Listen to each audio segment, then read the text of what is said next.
Gas keeps us warm in winter, allows us to travel, and feeds the stove we use to cook.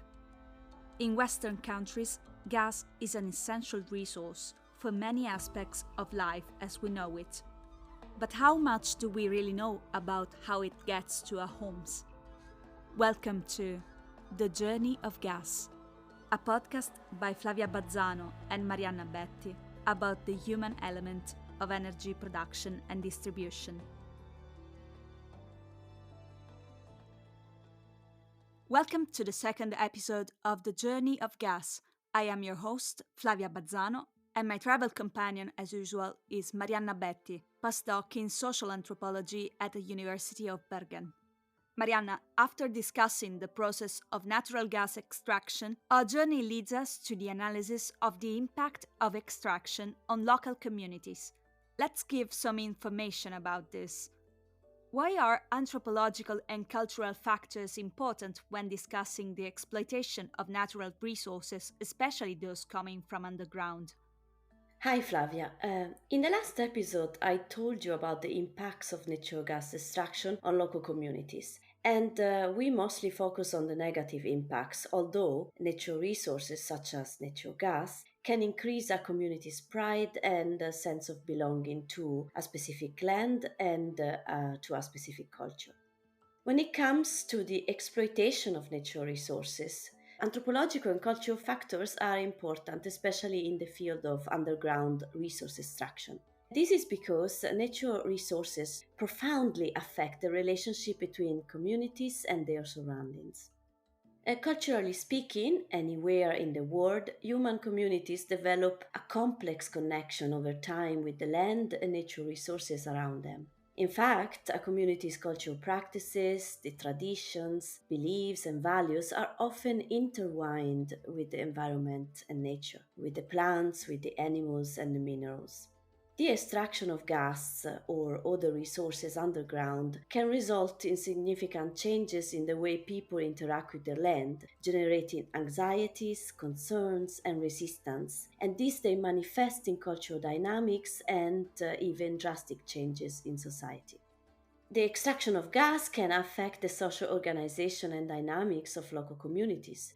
For example, the arrival of foreign workers in certain areas and the building of new infrastructures might lead to demographic and cultural changes.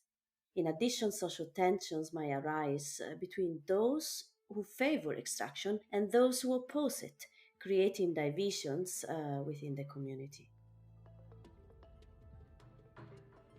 Stage 2. Heritage.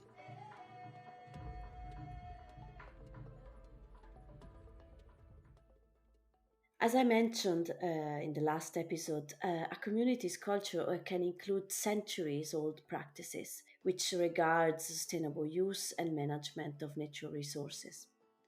Problems such as water and air pollution and soil erosion connected to gas extraction can go against traditional and cultural practices of caring for the environment.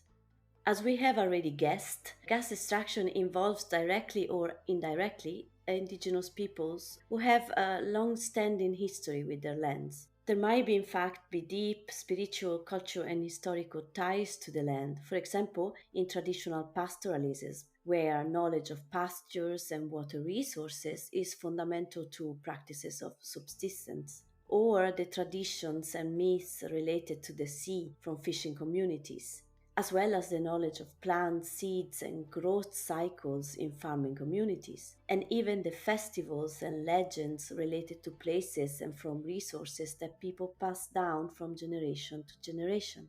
And you see then, Flavia, how often locals can see natural resources as an integral part of their identity and way of life. Gas extraction can threaten the rights of indigenous people and jeopardize not only their existence but also their cultural heritage, all this knowledge and this beauty.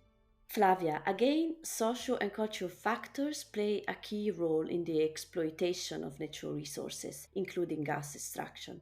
Ignoring these aspects can lead to social tensions, environmental damage, and human rights violations. And therefore, it is essential to always consider the anthropological context in decisions regarding the use of natural resources to ensure more equitable, sustainable, and respectful management of the environment and the communities involved. In some ways, then, natural gas is a product of the earth. Can we compare it with precious stones or metals? What value does it have for those who occupy the land? There are fundamental differences between the extraction of hydrocarbons and the extraction of other minerals such as gold or precious stones. First of all, there is the extent of the global need for hydrocarbons. The entire world has been dependent on hydrocarbons for 200 years now. A great American social historian, Timothy Mitchell of Columbia University, defined the Western culture as carbon democracy, since it has changed and developed so much due to the introduction of coal and oil in modern industry. Moreover, Mitchell explained an interesting link between the development of the worker's identity and workers' rights and coal. Coal mines, especially in Britain in the 19th century, facilitated the rise of workers' rights because the miners, away from the gaze of their employers, were able to discuss and organize, creating step by step real labor unions. With the advent of the oil industry, however, this was no longer possible. Indeed, the system of oil extraction, processing, and transportation is more dispersive. In the oil industry, the workers can differ, for example, in terms of nationality, social class, level of expertise, and access to workers' rights. Think, Flavia, for example, of the geographic extent of a pipeline which crosses different national borders. How can the workers who might not even speak the same language know of their mutual existence, meet, and organize? In addition, other interesting point is that while mining implies a close contact between the material and the extractors, who are often local people, the extraction of oil and gas takes place more deeply underground, therefore requires more skilled labor, thus drawing less from local workforce. And this situation distances local people from the resource. As the gas almost magically disappears in extraction rigs and pipelines, so people feel even more robbed. The examination of underground resources as assets belonging to local communities, despite the state holding legal ownership, can be understood through various historical, cultural, and political factors. It is in fact evident that the extraction of underground resources such as gas can wield a significant impact on the economic landscape of local individuals and communities. The extraction process has again the potential to generate new employment opportunities, to spur investments in infrastructures, and yield economic advantages for the region. As a consequence, local communities might perceive it as justifiable to assert a share of the wealth generated from the resources of their lands. And this assertion often materializes in the form of claims to employment opportunities, which arise from extraction projects. Also, it materializes in claims for access to information, and particularly a stake in the revenues derived from the sale of resources.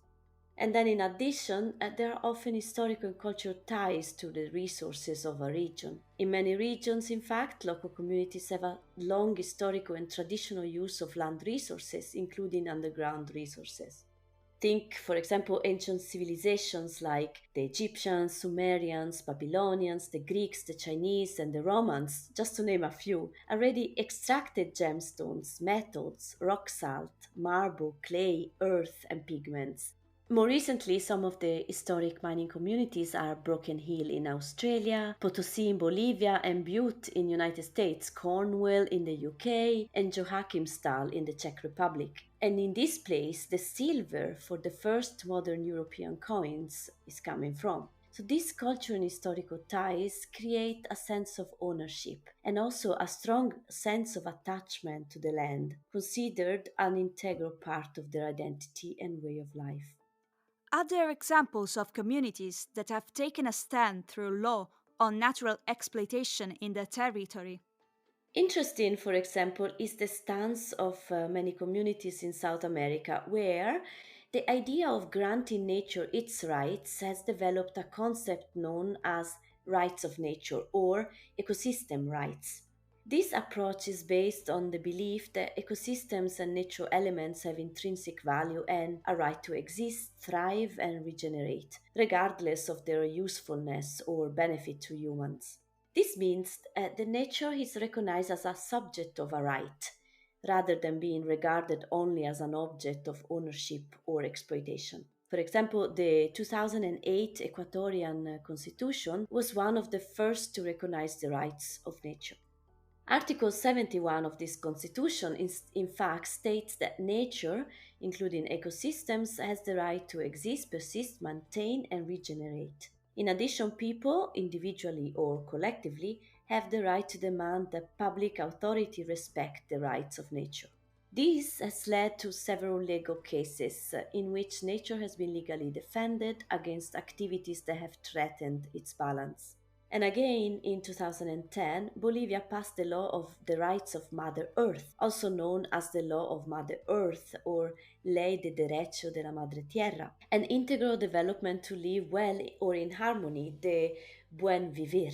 This law recognizes nature as a subject of a right, with the fundamental rights listed earlier.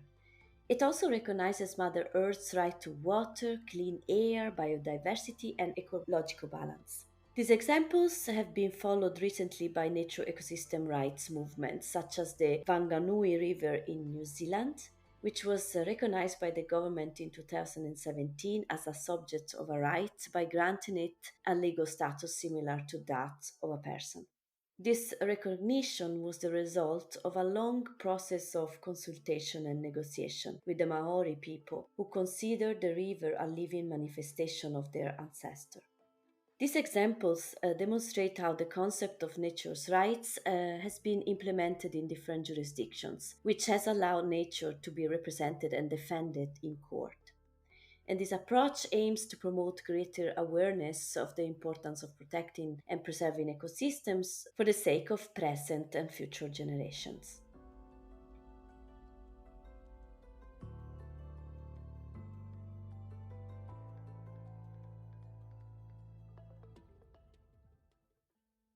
When we imagine a small local community and an energy company, the images of an unequal struggle immediately come to mind. David versus Goliath, the resistance versus the empire, but also the dramatic examples of the European colonialism. What are the real dynamics of this relationship today? How do energy companies and local communities communicate? Who are the interlocutors and the intermediaries involved? David versus Goliath, the resistance versus the empire, and the tragic examples of European colonialism are indeed evocative metaphors when it comes to the dynamics between energy companies and local communities. These metaphors reflect the seemingly unequal challenge many local communities face when they try to assert their interest and their voice in the midst of giant oil companies that hold considerable resources, access, and power. Today, the actual dynamics of this relationship can vary considerably from region to region, but often reflect a complex intersection of economic, social, and environmental interests. While many energy companies might emphasize the contribution of their activities to the national or local economy, local communities might focus on negative impacts as well as interferences with their cultural traditions. Oil companies and local communities communicate through a variety of channels, including public meetings, consultations, direct negotiations, or media communications. The stakeholders involved can vary. Local communities might be represented by community leaders, non governmental organizations, or even First Nations representatives, or even indigenous peoples if involved. Sometimes, even anthropologists or other social scientists, as in the example of Susan Sawyer, an American anthropologist who has followed and supported so much the indigenous people of Ecuador in their negotiation and later their suing of giant Chevron. Oil companies, in turn, may send representatives or consultants who interact directly with communities or their representatives. Intermediaries in this process might include local, national, or regional governments. They might include institutions, public interest groups, and other organizations that seek to mediate among stakeholders. In addition, international bodies such as the United Nations often promote guidelines, principles, and standards for the involvement of local communities in the decision making regarding natural resource exploitation. For example, principles of right to consent, right to information, protection of human rights, protection of cultural heritages, and right to consultation and participation. However, the dynamics are complex and multifaceted, as they often involve a range of actors with different interests and priorities. The for meaningful community involvement in decisions about natural resource extraction continues to be a central issue in the global landscape, with significant implications for social justice, the environment, and the future of communities involved. But certainly, one cannot pretend that this struggle is on equal footing. In fact, the call for considering underground resources as the property of local communities might also stem from concerns about already existing social injustices. Because social injustice, let's remember, are most often structural and have hard, resilient roots and tentacles that reach faraway places and times. What roles do values, family systems, and the traditional hierarchies play in this relationship? These elements, as you mentioned, values, family systems, and traditional hierarchies structure society and thus influence perceptions of natural resources, community participation in decision making about extraction, and dynamics of negotiation. For example, in the Niger Delta region of Nigeria, oil and gas extraction has been taking place for decades and has had a profound impact on local communities, often resulting in dramatic tensions and long term conflicts. In many communities in these regions, the leaders, chiefs, or traditional rulers, kings or ovia in the local language, are usually adult men, often elders, and are considered to be the legitimate representatives of the community's views and desires.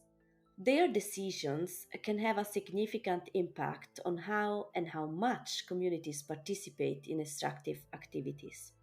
For this reason, extractive companies often seek to establish relationships with them, either through consulting agreements or by involving elders in discussions about mining activities and related benefits. Although these leaders really have a major role in society and communities respect them to the fullest, the wealth derived from extraction often leads to complex changes in social dynamics. Some members of communities, often young unmarried males without economic, social, and political power because they are not part of the elders, they might be tempted by economic opportunities provided by extractive companies.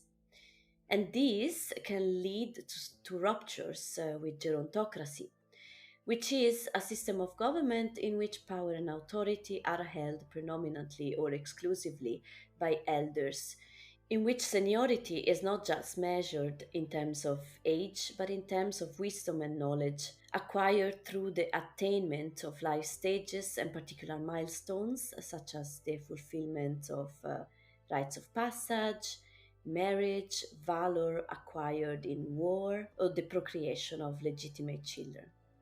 Economic resources and new power dynamics disrupt the traditional hierarchy, and they create challenges in maintaining cultural integrity and community cohesion. In addition, bureaucracy and corruption can further complicate these dynamics. And in this socio-cultural complexity, what role can extractive companies play and what impact can they have on the social fabric? So many roles and very powerful ones. I'll give you another example from Nigeria. A famous case is the Shell scandal in Ogoniland, again a region of Nigeria, and let's repeat, one of the most oil rich regions in the world. This case is from the 90s, a well known case that is still being talked about today. Over the years, there have been countless allegations of environmental pollution, negligence in the maintenance of oil infrastructure, and failure to repair the damage caused to local communities that led to considerable tension in the region. The allegations were of political nature. That Shell had meddled several times in Nigerian elections, facilitating politicians through bribery.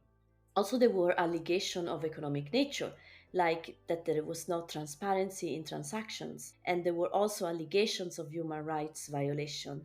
Extractive companies often have to navigate complex contexts like the Niger Delta to establish constructive and sustainable relationships with the local communities.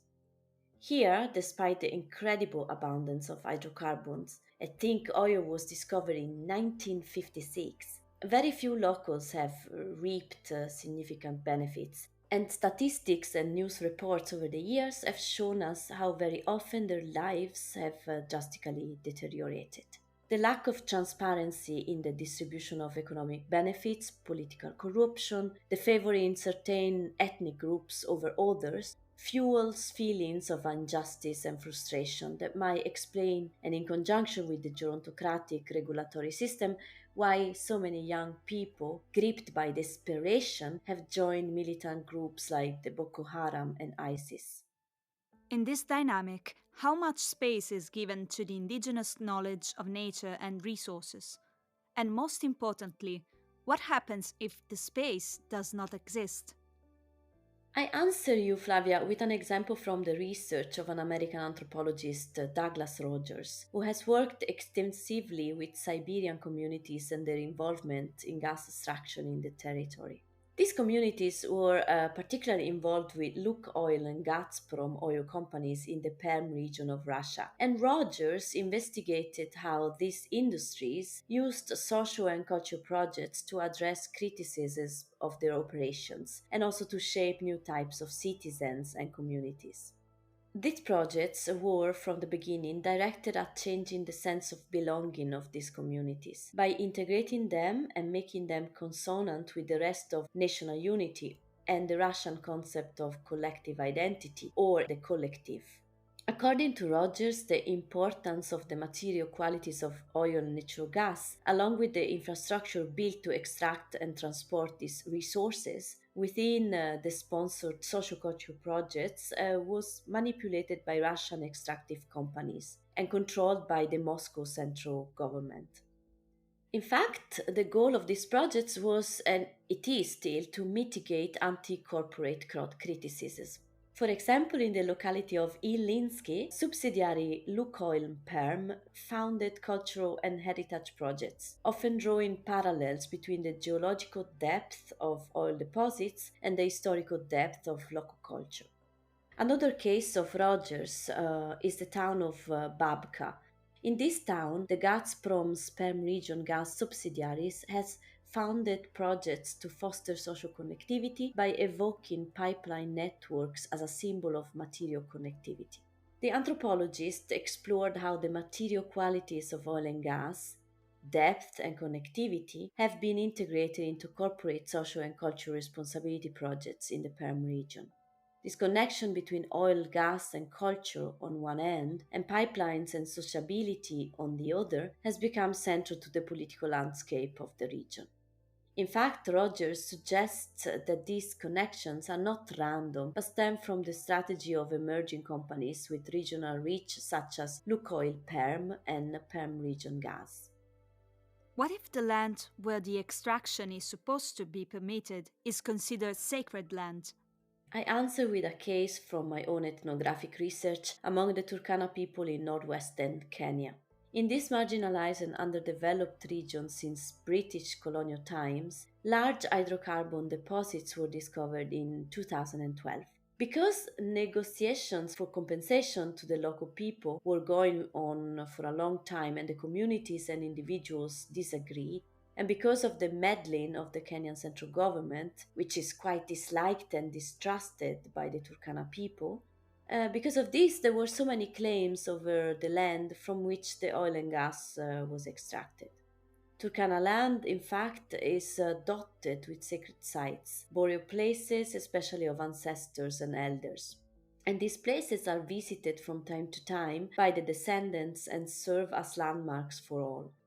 Drilling at these sites logically is sacrilegious to the communities. On several occasions, the locals, in fact, they have blocked operations at these sites, and they have created serious problems for tallow oil. In this case, the Anglo-Irish company that was in charge of the initial phase of extraction in Turkana at that time.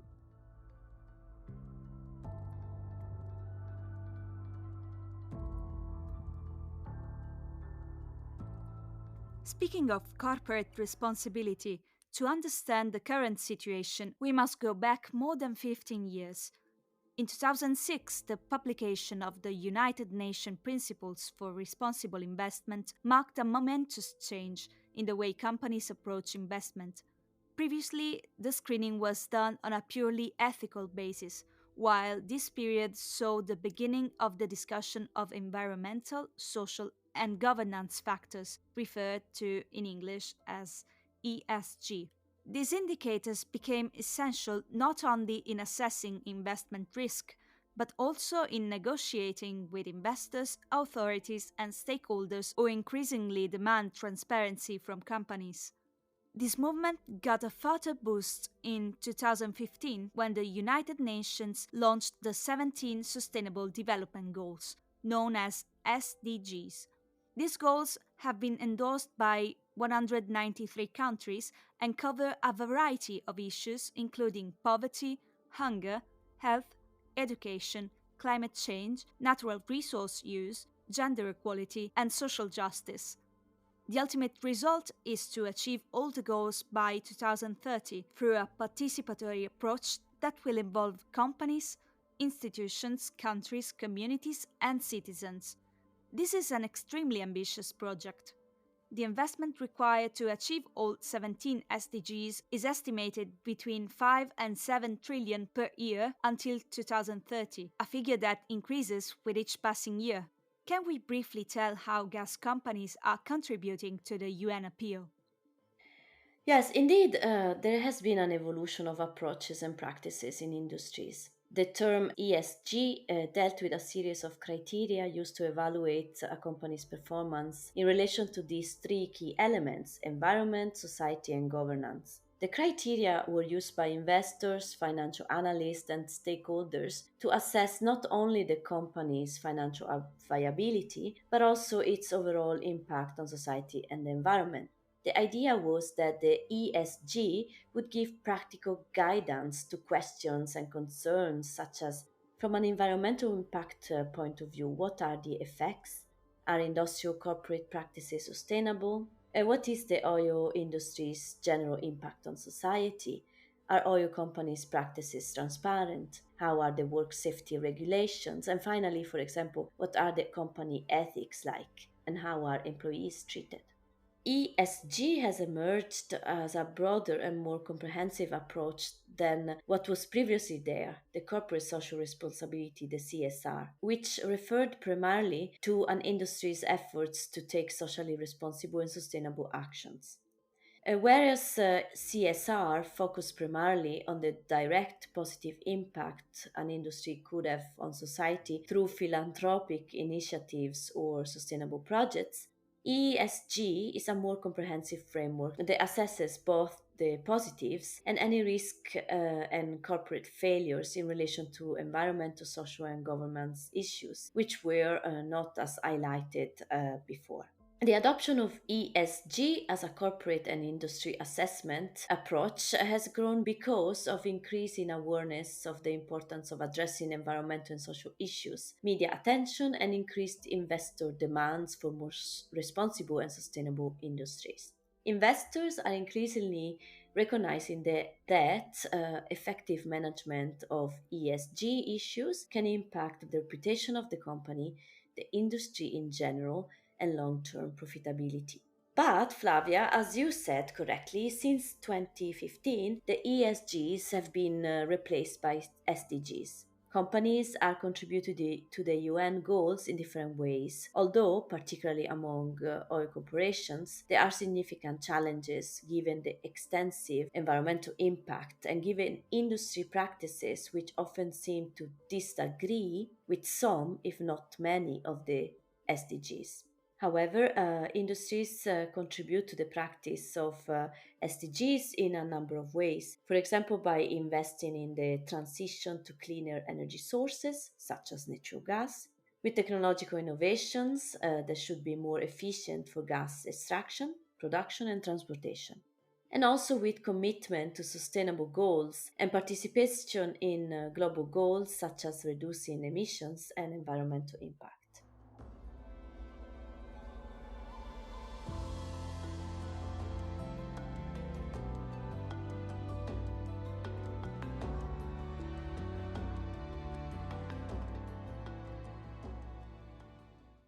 We have come to the end of this episode. Our journey will continue with a stage dedicated to the transformation that gas undergoes in order to be transported. Marianna, can you anticipate anything for us?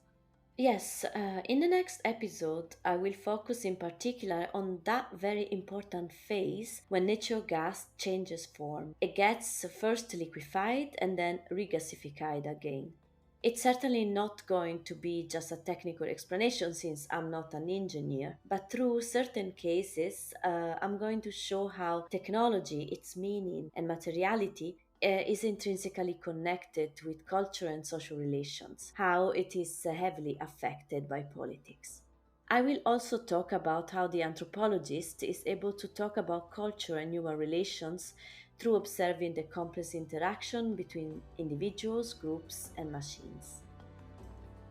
Thank you for listening to The Journey of Gas, a podcast written by Flavia Bazzano and Marianna Betti. This podcast is produced by Flavia Bazzano. The music is composed by Lexin Music.